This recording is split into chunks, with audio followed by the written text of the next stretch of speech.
Why did you leave the hospital? Azubike looked at her with a cold expression and then said to her, I have no interest in the child. All you keep giving me are daughters. Ngozi was startled by his words. How can you say that? She's our daughter. She deserves your love as much as the others. Azubike never said anything, and from that moment, he rejected the new baby whose name was Nkemjika, and his attitude towards Ngozi and their other daughters began to change. Azubike's behavior worsened over time. He became increasingly harsh and critical, not just towards Ngozi but also towards Nneamaka, Chinonye, Nzubechi, and especially little Nkemjika.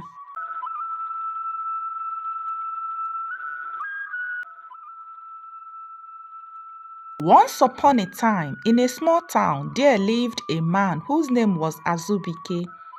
He was a hardworking construction engineer. Azubike spent most of his time working on different projects. One day, he was assigned to a project in another town. There he met Ngozi. Ngozi made fast food in her small shop and made everyone feel at home with her welcoming smile. Azubike first saw Ngozi when he walked into her shop for a plate of fish pepper soup. After a long day at the construction site, the moment he stepped into Ngozi's shop, he was struck by the inviting smell of her freshly prepared fish and the sight of Ngozi's bright and welcoming smile. Hello, welcome, sir. What can I get for you today? A plate of fish pepper soup, please. And maybe a recommendation for something sweet to drink. Okay, sir. How about I serve you our special tiger nut drink? That sounds good. Let me have it. As Ngozi prepared his order, they began to chat. They talked about their work and their towns. Azubike found himself staying longer than he had planned, drawn in by Ngozi's charm and the comforting atmosphere of her shop. Azubike returned to the store every day, and with each visit, he and Ngozi grew closer. They spent hours talking and laughing, sharing stories about their lives.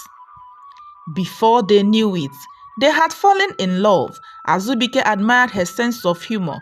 They kickstarted their relationship, and after a year of dating, Azubike proposed to Ngozi. You've brought so much joy into my life. Will you marry me? Tears of happiness filled Ngozi's eyes as she nodded, Yes, Azubike, yes, I will. They had a small wedding, after which Ngozi sold out everything in her shop and moved to Azubike's town, where he continued his work as a construction engineer, and she started making and selling tiger nut drinks. They were happy and excited to start their life together. A year after their marriage, Ngozi gave birth to a beautiful baby girl. They named her Nneamaka. Both parents were excited and their home was filled with love and happiness. 2 years later, Ngozi gave birth to their second daughter, Chinonye, and soon after, their third daughter, Nzubechi, was born.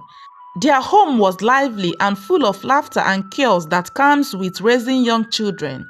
Azubike and Ngozi adored their daughters and worked hard to provide them with a loving and nurturing environment. Despite his love for his daughters, Azubike couldn't help but hope for a son. He didn't voice it often, but Ngozi sensed his pain. While Ngozi was nursing her third child, she found out she was pregnant again. Though they never planned it, but hope filled their hearts. They prayed for a son, believing that this child would complete their family. They prepared meticulously for the arrival of the baby. They bought blue clothes, toy cars, and sports equipment. Azubike often spoke about the things he would do with his son, teaching him how to play sports, working on projects together, and passing on family traditions. Ngozi, though hoping for a son as well, was content with the thought of having another child to love, regardless of gender. The day of the delivery arrived and Ngozi went into labor with Azubike by her side. The labor was intense and he held Ngozi's hand and encouraged her. When the baby was finally born, the room was filled with the sound of newborn's cries. A nurse handed the baby to Azubike, and as he looked down, his heart sank. He saw another girl. Disappointment and frustration took over him, and without a word, he placed the baby on the bed and walked out of the room. Ngozi was exhausted from the labor and didn't understand why Azubike had left so abruptly. She looked at their new daughter with love and concern in her heart. She held the baby close as she waited for Azubike to return. When she woke up the next morning, she found herself alone in the hospital room with her newborn. She wondered where Azubike had gone. She tried calling him, but there was no answer. Her mother arrived to help, and together they took the baby home. When they got home, she met Azubike and asked him what happened. "Why did you leave the hospital?" Azubike looked at her with a cold expression and then said to her, "I have no interest in the child. All you keep giving me are daughters." Ngozi was startled by his words. "How can you say that? She's our daughter. She deserves your love as much as the others."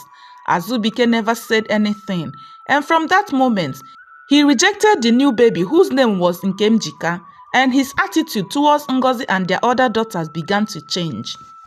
Azubike's behavior worsened over time. He became increasingly harsh and critical, not just towards Ngozi but also towards Nneamaka, Chinonye, Nzubechi, and especially little Nkemjika. Azubike, who used to be a loving father, was now showing little interest in his family, coming home late and often in a foul mood. Ngozi did her best to protect her daughters from their father's growing animosity, but it became harder with each passing day. The emotional strain took a toll on her, but she remained strong for her children's sake. One day, Azubike sent Ngozi and the girls out of the house, declaring that he wanted a divorce. It was a heartbreaking point for Ngozi. She was heartbroken but determined to protect her children. She packed their belongings and left. They moved to a distant city far from Azubike and the painful memories of their former life. When Ngozi arrived in the new city with her daughters, she found a small apartment and started her ice fish business. She had learned about fish while she was single and cooking in her small fast food store. The early days were tough, but she persevered. Motivated by the need to provide for her daughters, she sold fish at the local market and made some money. She was known for selling at fair prices, and soon she was selling 8 to 12 cartons of fish every day. The substantial income allowed her to provide for her daughters and give them a stable home. Nneamaka, Chinonye, Nzubechi, and Nkemjika succeeded in their new environment. They attended school, made new friends, and excelled in their studies. Ngozi encouraged them to pursue their dreams, and they did with enthusiasm. Her daughter's happiness and achievements gave her the strength to keep going, even on the toughest days. As the years passed, Ngozi's ice fish business expanded into a successful enterprise that included fish farming and international exports. She became a respected figure in the business community, known for her integrity and entrepreneurial spirit. She bought a piece of land and built a house, creating a secure and loving home for her family.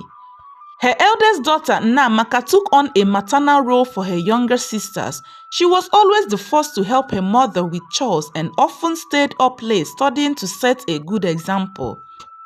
Her hard work paid off and she got admitted into the State University to study nursing. During her time at the university, she joined various clubs and societies, which gave her the room to meet with affluent people. After graduation, she got a job to practice in a reputable hospital abroad. Ngozi's second daughter had always been fascinated by playing out in school dramas, and so she studied theater arts. She quickly climbed the success ladder after graduation because of her mind-blowing acting prowess. Renowned movie producers featured her in their movies, and soon after she joined the industry, she became one of the most loved figures, most sought after and well-paid celebrity. Nzubechi studied law and was offered a position at an esteemed law firm, where her commitment to justice and helping those in need gained her the respect of other lawyers and clients. Little Nkemjika was not left out, though she grew up with the memory of her father's rejection. Regardless of this, she was a bright and cheerful girl. She read accounting in State Federal University and got a job as an auditor in an accounting firm. Ngozi's hard work and sacrifices bore fruit as her daughters grew into accomplished women. The family's bond remained strong, rooted in the love and respect that she had instilled in them. They supported each other through every challenge, celebrating each success together. One day, Ngozi received a message from Azubike. After all these years, he had finally reached out. Though he had married another woman and had 2 sons, he regretted the way he had treated Ngozi and their daughters. Azubike had followed Ngozi and their daughters' success from afar and was proud of what they had achieved and wished to reconcile with them if possible. It was hard to forget what he did to them, but they forgave him and let him attend their family gatherings. He supported his daughters' endeavors and made an effort to be present in their lives. Their daughter Nnamaka met and married a medical doctor abroad. Ngozi traveled to babysit her granddaughter. It was a dream come true for her. The joy the baby's birth brought to the family was inexplicable. Though she had her own money, the children jointly gave her a happy life, filled with love and appreciation for all she had gone through, so they could have the life they have now. Ngozi, who had become wealthy, knew there were other women suffering like she had. So she started the Nwa Foundation, which means child is child, with the goal of educating women and their families to appreciate and value every child regardless of gender. Through the foundation, Ngozi provided financial support and resources to families with daughters, helping them to access education and health care.